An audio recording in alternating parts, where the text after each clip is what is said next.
अंतर्राष्ट्रीय मंच से चिल्ला चिल्ला कर बता दिया था कि आतंकवाद विश्व के लिए बहुत बड़ा खतरा है, लेकिन कुछ देशों को शायद यकीन ही नहीं था, तभी वो एक्शन नहीं लिया गया जो लेना था।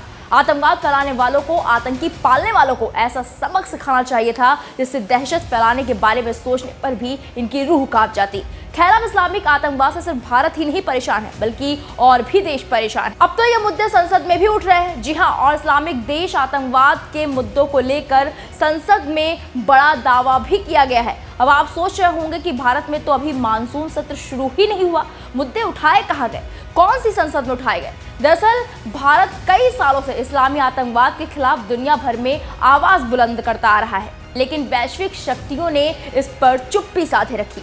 आतंक कश्मीर में हो या पंजाब में या फिर मुंबई में सीरियल बम ब्लास्ट हो या आतंकी हमले, ब्रिटेन और अमेरिका ने यही कहा था कि भारत में आतंकवाद उसके भीतर की समस्याओं की देन है। इस्लामी आतंकवाद पर चुनिंदा रुख अपनाने वाले अमेरिका को 9/11 हमले के बाद आतंकवाद की तपिश महसूस हुई। तभी उसको एहसास हुआ कि दर्द क्या होता है।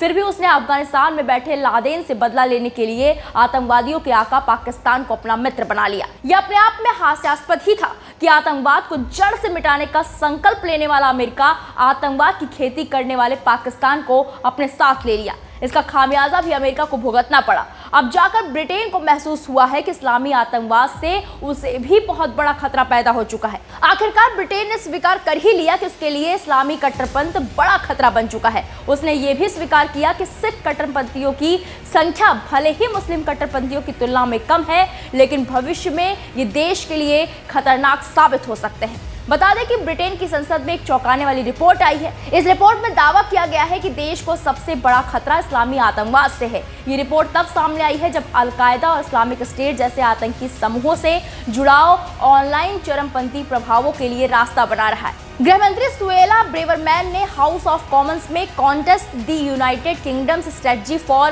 काउंटरिंग टेररिज्म 2023 नाम से एक रिपोर्ट प्रस्तुत की। इस दौरान गृह मंत्री ने विदेशों में मौजूद इस्लामी गुटों से देश में लगातार पनपते खतरे पर प्रकाश डाला। उन्होंने कहा कि उनका विभाग आतंकवादी खतरे का मुकाबला करने के लिए अधिक चुस्त और संगठित दृष्टिकोण अपनाने के लिए नई रिपोर्ट का इस्तेमाल करेगा। ब्रेवरमैन ने कॉमन्स को एक लिखित बयान में कहा, हम मानते हैं कि आतंकवाद से खतरा बढ़ रहा है और हमें इसे कम करने के लिए अपनी शक्ति के भीतर सब कुछ करना चाहिए। उन्होंने आगे कहा कि 2018 के बाद से ब्रिटेन में 9 आतंकवादी हमले हुए हैं, जिसमें 6 लोग मारे गए और 20 लोग घायल हो गए। विदेशों में 11 आतंकवादी हमलों में 24 ब्रिटिश नागरिक मारे गए हैं। इनमें से अधिकांश हमले प्रकृति में इस्लामी थे। मंत्री ने संसद को बताया कि नई रिपोर्ट में घरेलू आतंकवादी खतरे का जवाब देने की आवश्यकता बताई गई है। इसमें चरमपंथ को प्रोत्साहित करने में विचारधारा की महत्वपूर्ण भूमिका पर अधिक ध्यान केंद्रित करना भी शामिल है।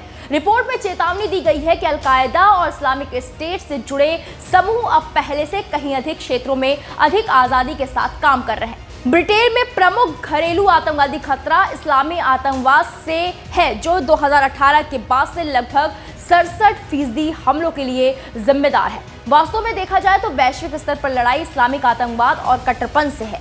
पीएम मोदी सही कहते हैं कि इस लड़ाई से सबको मिलकर लड़ना होगा। फिलहाल इस मामले पर आपकी क्या राय है, हमें कमेंट बॉक्स में जाकर जरूर बताएं। वीके न्यूज, राष्ट्र के नाम।